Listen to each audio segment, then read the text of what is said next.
Alright, YouTube. So I'm here today. I'm practicing stick welding. I got this gigantic ass ramp here. It's used to load like bulldozers and crap onto like the step deck trailers on semis. Some asshole forgot to tie this down and flew off on the highway. I picked it up for scrap. If you're stupid enough to not tie down your ramp there, I ain't giving it back to you. So, you know, I don't know what else to do with this besides scrap it, so I'm using it for you know, practice welding and maybe cut out some pieces and use it to fix things every now and then. So you can see right here I did a eighth inch rod, aluminum 4043 from Hobart over here. I did these rungs I put on with the 3/32 inch rod. I don't think they got enough heat to really go through to really get this thing good and wet here. It's aluminum too, so it's kind of hard to learn. I burned about 11 rods already, and that's the only aluminum stick welding experience I have. You know, this is my first one, second, third, up to this one, which is the one I just did. That doesn't look too bad for the first aluminum 1/8 rod I burned. So these 3/32 ones, yeah, I don't know if they got enough heat, but I was getting it pretty good. I won't rely on them, but you know, aluminum stick welding is not the best option, but you know, it works. So first thing you want to do is just take your stainless steel wire brush, just, you know, get it in there. It's also raining today too, so you're gonna notice some crap in here. But yeah, you just take your stainless steel brush, get all the crap out of there. You'll notice the difference. You can see right there's where it's all oxidized, and right there's where it's clean. You want it pretty clean for aluminum. If this was also structural, you'd also want to preheat that to around 400 to 600 degrees before you even start welding on this. You'll get a lot better welds, a lot better starts. But for just welding on a piece of scrap metal here, I ain't gonna waste time trying to preheat that. So anyway, you got here your Hobart 4043 electrodes. I'm trying to practice for a project, so that's why I got these. That's why I'm practicing on scrap metal. It says here, run around 70 to 120 amps. You really want to start at the high end, so around 115 to 120 amps. Then work yourself down if it's too high. It's DC electrode positive right there. So if you got an AC machine, you're going to need a rectifier, or just get a machine that has DC.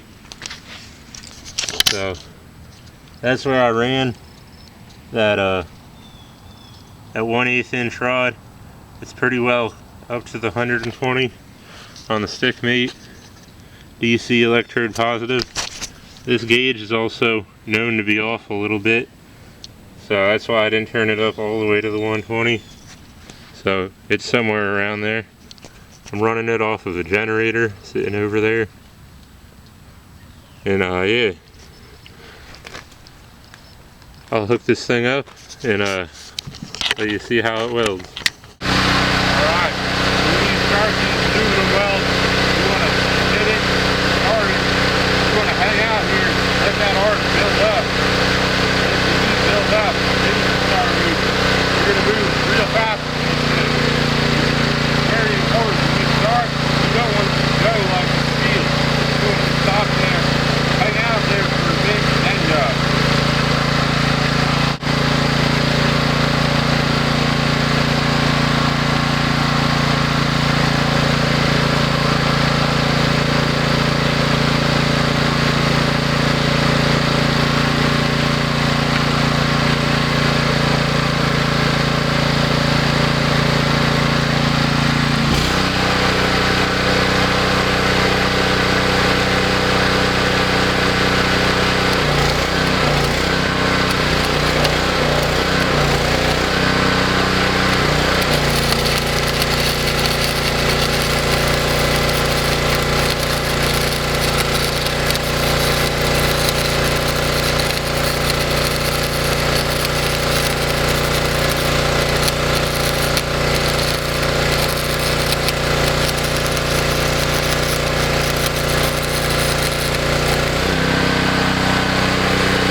So yeah.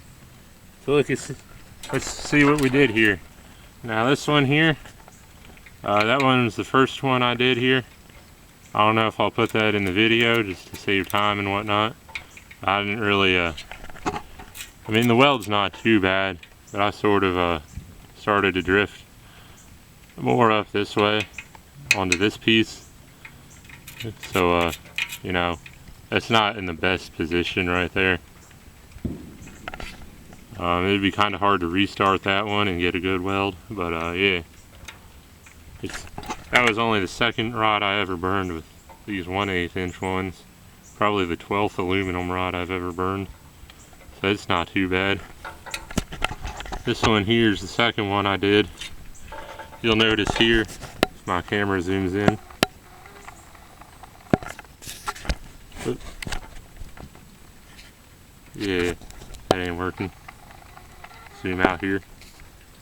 It looks like there's some undercut on that top part, but that's because this thing's like kind of ribbed and crap. So if I caught that in the middle of a rib, it's gonna look like that. I really don't know if there's undercut there or not. But I mean, I got good fusion on this bottom one here. And I tried to fill in the crater at the end here. I don't know. Maybe that's a better angle. I mean, there's not too big of a crater right there. That's one of the things. That's also another big thing about aluminum. You want to start slow, get moving, and then end it. You want to, when you're at the end of your weld, you want to come away and then come back to it. Fill in that crater a little bit there. So I mean, yeah. This is done with the stick welding electrode 4043 from Hobart, and I mean, yeah, it's better than buying a spool gun or whatever. It might not come out as nice, but just welding on scrap metal, I mean, shit, that could save you a few dollars right there. These things aren't cheap. I mean, they're about $15 for that 1 pound pack. It contains 10 electrodes. So I mean, they're more than $1 an electrode to burn, but shit. Better than buying a $200 spool gun, a $100 thing of argon just to run one or two welds. But yeah, you'll see once it gets hotter, that oxidation comes off a lot easier. So that's another reason why you want to preheat these if you're doing something structural. I mean, if not, I mean, shit.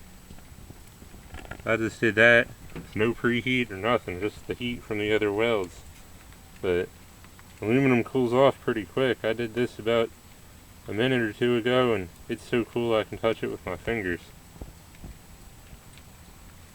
So, yeah. I hope you learned something today.